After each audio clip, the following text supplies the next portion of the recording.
Guys, so I was thinking this morning, this is the only picture that's in this Airbnb I'm in, so I thought it went along with my message.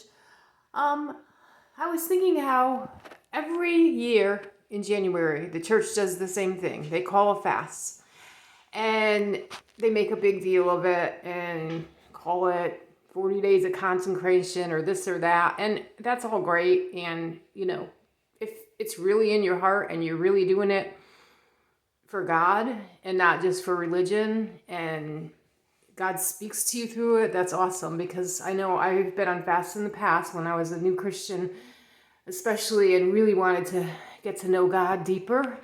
And he really did speak to me through it. But if you've been doing it every year as a ritual, then maybe it's not really that effective. So anyway, I was just thinking, why doesn't the church call a fast for another?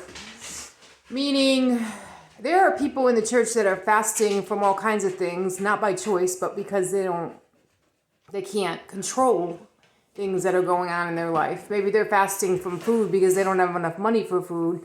Maybe they're fasting from pleasure because they don't have money to go out and do anything. Maybe they're fasting from even having a roof over their head, or going from place to place. They haven't had a home, so they're fasting from having a home. There's so many things that people are unintentionally fasting from, and feeling the effects of looking at the world around them and seeing life and not being able to partake in it. And that's just life in the world. So when you have God, that's okay because he's your everything. But still, it's it's painful to look around the world and see everybody just coming and going and moving and shaking and spending money like nothing. And as a server, I see it all the time, eating and throwing food away because they ordered too much or whatever. They won't even take it home because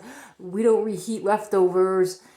Oh, making sure they look perfect, having their nails done, and their, even at church, their pretty clothes and all that. And I like to dress up and I like to feel like that too, but I haven't been able to. In about a year and a half, I've been nothing but pioneer woman doing, just surviving, really. I'm in survival mode. And honestly, it sucks, but it is what it is. And I have done everything I can to get out of it.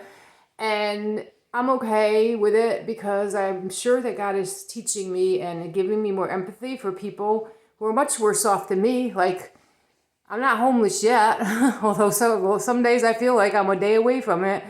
But there's people, and I work, and I don't have a problem working hard. But like even the last couple of days, I've been fasting from work because I have to wait on these people to start my job because it has to go through some red tape background check, and I just have to wait on them to get a schedule, and I've been bored out of my mind. So that's a fast that I don't want.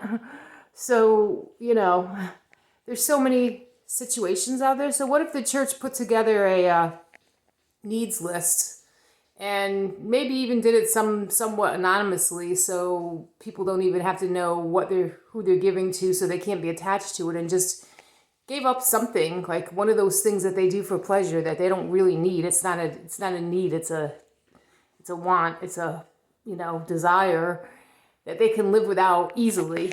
Wouldn't that be more of a true heartfelt fast? I know fasting is about getting close to God, but when you love other people, you love God and you honor God, and he loves that. He cares about his people. So anyway, just a thought. Have a good day.